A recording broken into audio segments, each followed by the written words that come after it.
दोनों ही एक दूसरे की मौजूदगी में सुकून तलाशने लगे थे। बीना हंसती तो नीर निहाल हो उठता और बीना का चेहरा हल्का भी उदास होता तो नीर की धड़कनें बढ़ जाती। रजनीश का घर में आगमन अब नाक के बराबर रह गया था। कलावती जी बहुत कोशिशें करती लेकिन रजनीश के कदम घर में ना रोक पाती। उधर अब रजनीश की गाहे बगाहे की मौजूदगी से भी बेखबर बीना नीर में उसके ख्यालों में ही गुम रहती।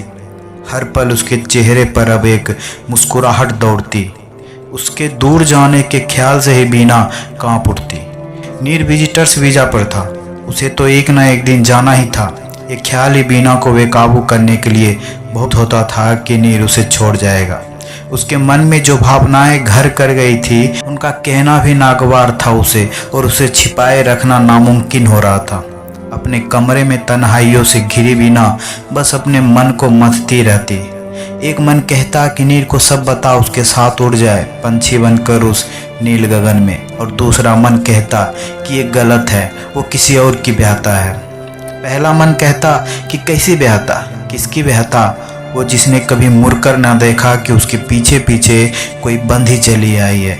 दूसरा मन कहता जो भी हो वो तो उसकी अर्धांगिनी ही। 7 फेरों का रिश्ता क्या यूं ही टूट जाता है? अपने मनों में उलझी बीना बेचैन हो उठती और हर संभव प्रयास करती कि नीर से अब दूरी बनाए। लेकिन जैसे ही नीर का हंसता चेहरा उसके सामने आता वो बेकाबू हो जाती और बह जाती उसी के साथ गहरे सागर में गोते लगाने को। माँ, कल मैं गांव जा रहा हूँ, आपको याद है रामेश्वर चाचा? हाँ बेटा याद है। कैसे हैं वो ठीक है माँ, उनके साझे में एक ज़मीन हुआ करती थी हमारी, उसी को बेचने के सिलसिले में बात हुई थी हमारी। मैंने सोचा है माँ कि वो ज़मीन मैं खरीद लूँ। ये तो बहुत अच्छी बात है बेटा, लेकिन तू करेगा क्या उसका? अब गांव में क्या रखा है?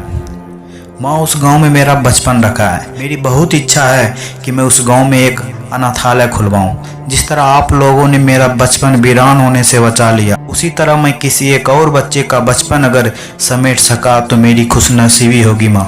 कहते हुए उसकी आंखों से एक कतरा बह चला। अरे वाह, ये तो बहुत अच्छा ख्याल है बेटा। तुम्हारी इस इच्छा को पूरी करने में मैं तुम्हारे साथ हूँ। जो बन पड़े वो करो इस सपनों को पूरा करने के लिए। माँ, अभी तो बस ज़मीन खरीदने तक के ही पैसे हैं मुझ पर, लेकिन जल्द ही मैं इसे आगे बढ़ाऊंगा। कैसी बात कर रहा है तू? पैसे की कौन कमी है? कहते हुए कलावती जी खुद ही असहज हो गई। वो जानती थी कि नीर के लिए उसके पैसे किसी बोझ से कम नहीं थे। उस पर नीर के झुके चेहरे ने उन्हें और भी ज़्यादा परेशान कर दिया और वो झेप मिटाने के लिए बोली, तो गाँव कब निकलेगा तू? माँ, कल का सोचा है मैंने, हो सका तो कल ही डील फाइनल कराऊंगा। सुन, बीना को भी ले जाना साथ, उसका मन भी और हो जाएगा। कमरे में आती बीना ने आखिरी वाक सुने तो बोली, कहाँ जाना है माँ? गाँव। नीर कल हमारे गाँव जा रहा है। ऐसा करना तुम भी हो ना, इसी बहाने तुम हमारा पैतृक गाँव भी देख लोगी और शायद उस गाँव की सुंदरता अच्छी लगे तुम्हें। बीना ने सिर हिलाकर मुँह सहमति दी और नीर की गर्दन झुक सी गई। गांव में प्रवेश करते ही नीर के आगे उसका बचपन तैर गया। उसका उन्मुक्त गगन में आज़ाद पंछी की तरह उड़ना और फिर ईश्वरीय विधान के द्वारा उसके घर पर कुतर दिए जाने तक का सफ़र जैसे एक रील सा घूम गया उसके आगे। स्टीयरिंग हाथों में थामे नीर कुछ यूं ही खोया कि उस पर से ध्यान हटा और गाड़ी एक गड्ढे में जाते जाते बची। बीना ने घबरा कर नीर का हाथ थाम लिया। झटके से उबरा नीर गाड़ी से बाहर आया गाड़ी की हालात जांचने, और अचानक ही उसके कंधे पे एक हाथ पड़ा। ये उसका और रजनीश का बचपन का जिगरी था, अमोल। नीर के चेहरे पर खुशी की लहर दौड़ गई। दोनों टूटकर एक दूसरे के गले लगे। अब तक बीना भी बाहर आ गई थी। अमोल आगे बढ़ बीना के पैर छूता हुआ बोला, भाभी जी प्रणाम। बीना असहज होती हुई उन्हें प्रणाम किया और एक कदम पीछे हो गई। अमोल ने एक चपत नीर के सिर में लगाई और बोला, साले, तूने और रजनीश दोनों ने ब्याह कर लिया और हमें बुलाने की जहमत भी ना उठाई। पर यार, पसंद की दाद दूंगा तेरी, भाभी बहुत ही बढ़िया है। नीर को जैसे धक्का सा लगा, परंतु सफाई देते हुए बोला, ये मेरी नहीं, राज की पत्नी है, श्रीमती बीना रजनीश सिंह। बीना के कानों में गूंज गया था, श्रीमती बीना रजनीश सिंह। नीर अपने घर की ओर बढ़ा तो कठपुतली सी बीना भी उसके पीछे चल दी। एक अजीब चुप्पी थी उन दोनों के बीच, या शायद कोई वाक का शोर मचा रहा था। अपने घर में घुसते ही जैसे एक सुखद ठंडी हवा का झोंका नीर के चेहरे से आ टकराया। ये उसी की जिद थी कि जिसने अब तक इस मकान को घर बनाए रखा था। गांव छोड़ देने के बाद जहां एक और कुंवर साहब ने अपनी संपत्ति को बेचना अधिक उचित समझा, वहीं दूसरी ओर अपनी मामूली संपत्ति के इकलौते मालिक नीर ने उसे यादों की झरोखे की तरह समेटना उचित समझा। उसकी जिद के आगे घुटने टेकते कुंवर साहब ने उस मकान को उसके चाचा रमेश्वर की निगरानी में छोड़ दिया था। गाहे बगाहे इस गलियों के चक्कर लगा जाता था नीर। चाचा चाची पर बोझ न बने वो, इसीलिए कुंवर उसे अपने साथ ले गए थे। लेकिन मोह का धागे तोड़ना इतना आसान होता है क्या? विदेश के लिए जाने से पहले भी वो एक आखिरी बार अपने घर की माटी बटोरने आया था। हमेशा से ही हंसते खिलखिलाते नीर के आंसू इस जगह आकर अनायास ही बह उठते थे, जिन्हें वो कभी छिपाने की कोशिश भी ना किया करता था। आखिर इतना हक तो था ही इस घर का उस पर। चाची ने बहुत जोर शोर से उसका स्वागत किया था। छोटा सा लेकिन सुसज्जित व करीने से जमाया हुआ था घर वो, जो कभी उसका हुआ करता था। वीना को उसके साथ चाचा चाची ने भी वही समझा जो अमोल ने समझा था।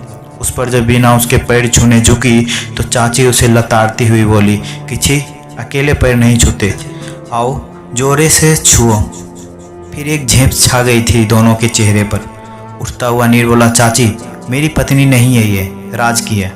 चाची को अपनी गलती का एहसास हुआ तो एक फीकी मुस्कान छोड़ती हुई वो वीना की ठोड़ी को पुचकारती हुई बोली, क्या सोनी किस्मत पाई हमारे राज ने। हमेशा की ही तरह इस मामले में भी उसे सबसे उत्तम हासिल हुआ है। वीना की नज़र झुक गई, जिसे चाची ने है के रूप में लिया और उस पर आशीर्वाद की बौछारें कर दी। चाची के पीछे पीछे वीना रसोई की ओर बढ़ गई और नीर गांव के बाहर अपनी जमीन का मुआयना करने के लिए चाचा के साथ निकल गया। जब वह लौटा तो घर खुशबू से महक रहा था, कुछ वैसी ही खुशबू से जैसी तब उठा करती थी जब उसकी माँ का आशियाना था ये घर। नीर जान चुका था कि इस खुशबू का कारण क्या है। भीतर आते ही चाची शुरू हो गई, वाह नीर, कमाल की जादूगरी है इस बहू के हाथ में तो। जिज्जी की याद दिला दी। आज बिल्कुल वही स्वाद है खाने में जो कभी जिज्जी के राज में हमें मिला था। कालावती जिज्जी बकाई बहुत भगवान है, उन्हें इतनी सुलक्षणी बहू मिली, भाई दिल जीत लिया। नीर अपनी चाची के बरबोलेपन से अच्छी तरह वाकिफ था, लेकिन आज वो पूरी तरह उनके बात से इत्तेफाक रखता था।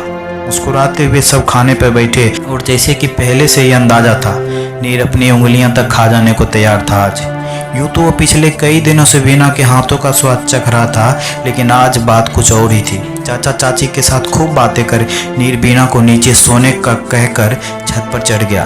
वही पुरानी यादों को ताज़ा करने का बहाना इससे अच्छा क्या हो सकता था। नीर छत पर बैठा हाथों में सिगरेट लिए अपना दिल जला रहा था।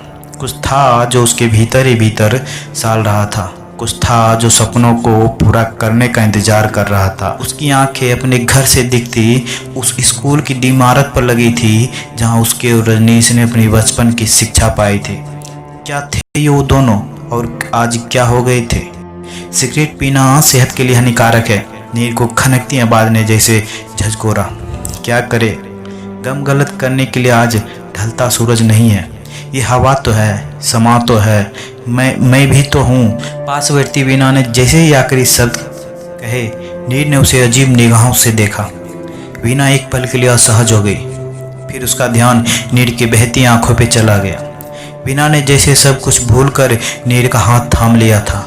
नीर के हाथों की पकड़ भी उसके हाथों पे मजबूत हो गई थी। क्या हुआ? कुछ नहीं, माँ की याद आ रही है? नीर ने चुपके से गर्दन हिला दी। इस समय वो किसी मासूम बच्चे सा निश्चल लग रहा था।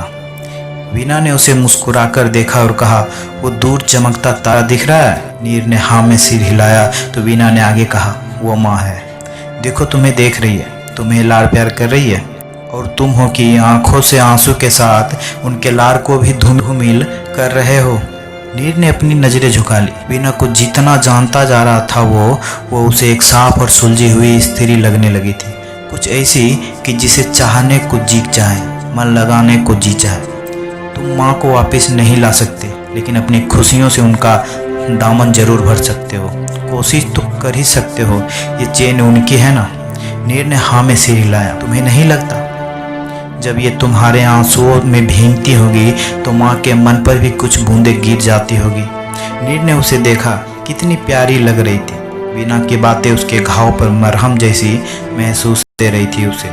नीर ने वीना से बात करते हुए उसे अपनी योजना से जुड़ी सारी बातें बताई। माँ के जिक्र से शुरू हुआ बातों का सिलसिला बचपन के गलियारों से होता हुआ जवानी की दहलीज को छूता विदेश की सैर करता आखिरकार वीना के नीर के कंधे पर झुक पल के झुकाने पे खत्म हो गया। नीर ने जैसे इस लम्हे के धागे कसकर थाम लिए। वीना को साथ लिए वो सपनों से आगे निकल चुका था। मासूम से वीना को निहारता वो कभी उसे तो कभी उस विशाल गगन को देख रहा था। दोनों में से कौन ज़्यादा आकर्षक है वो तय नहीं कर सका था। कब उसके हाथ वीना के बालों तक पहुँचे वो समझ ना सका। उसका स्पर्श पाप वीना अचानक ही जाग उठी। एक दूसरे के ठीक सामने दो दिल धड़क रहे थे। नीर और वीना का फासला अब कम हो जा रहा था। कांपते अधर अब मिलन को ही थे कि नीर के कानों में अपनी ही आवाज़ गूंज गई, यह है श्रीमती वीना रजनीश सिंह। नीर एकदम उठ खड़ा हुआ। उसके और वीना के चेहरे पे जैसी फटकार बरस रही थी। अपने वालों को संभालती वीना भी उठ खड़ी हुई और भरकस अपनी मौजूदगी को समेटती हुई नीचे चली गई। कोशिश तो यही थी कि अपना निशान भी ना छोड़े पीछे, लेकिन शायद अपना दिल छोड़ गई थी किसी और के सीने में धड़कने के लिए।